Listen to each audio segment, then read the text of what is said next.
Section 2, question 6.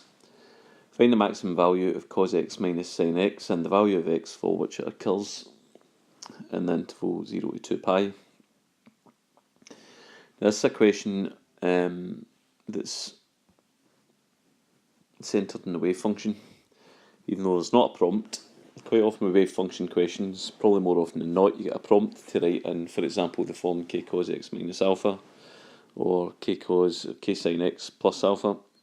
In the other two, there's not a prompt this time, but we can recognise it as a wave function question because the wave function is looking at the addition or the subtraction of the sine wave and the cos wave, and we can see that that's what's going on with this one.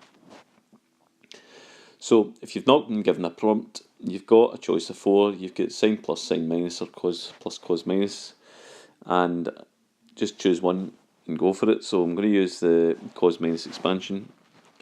So cos x minus sin x, I'm going to write that as k cos x minus a. So cos x minus sin x is equal to k, open up the rectangular bracket. Remember the cos minus expansion is cos plus sin, so it's going to be cos x cos a plus sin x sin a. So it's cos x minus sin x is equal to, just switch them round as I bring them out, so it's going to be k cos a cos x plus k sin a sin x.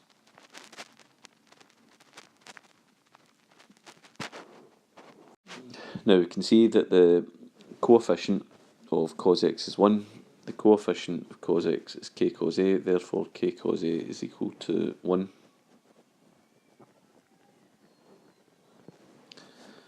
The coefficient of sin x is minus 1, the coefficient of sin x is k sin a, therefore k sin a is equal to minus 1.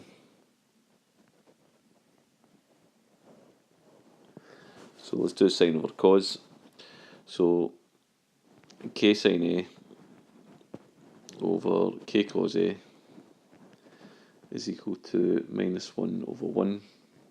At this point I decide where I'm at, and sine's negative, so I'm looking in tan and cos. Cos is positive, I'm looking in all cos, 2 ticks in all the cosine quadrant, and that's where I'm going to be. K over k goes, sine over cos is equal to tan, so I've got tan a is equal to minus 1. I'm going to make that positive.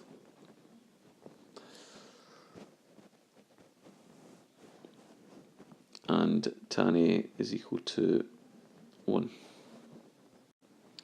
Now I don't deviate now from where I'm definitely in the cosine quadrant.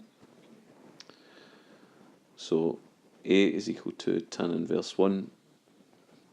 So 45 degrees, but we're in radians, so we need to write in radians, and that's pi over 4. My next move is to cross that out, because again I'm in the cosine quadrant.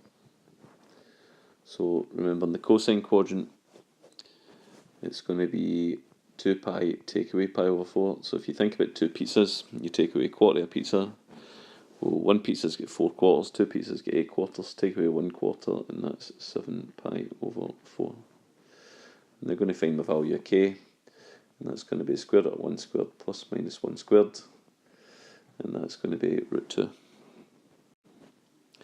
So I've got the information that I need now, so it's going to be root 2 cos x minus 7 pi over 4 for the wave function.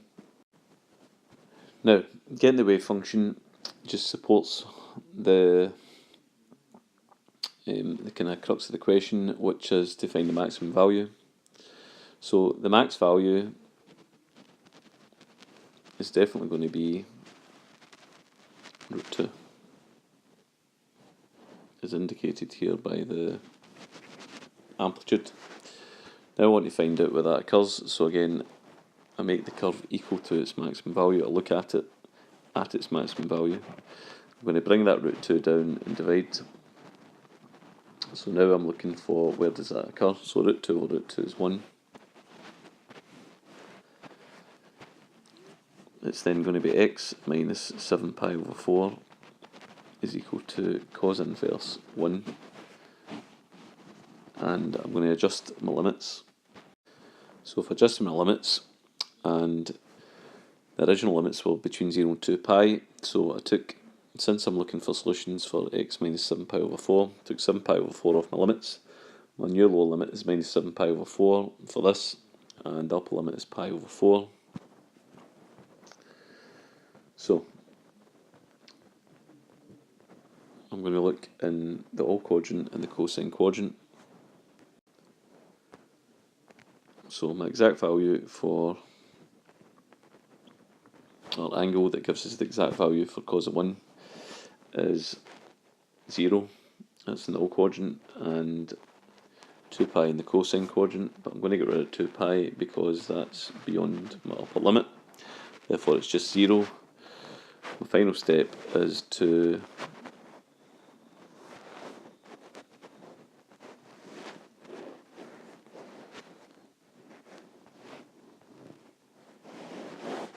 bring minus 7 pi over 4 across, and that will give me 7 pi over 4. So the max value is 2 and occurs at x equals 7 pi over 4. That's the end of the question.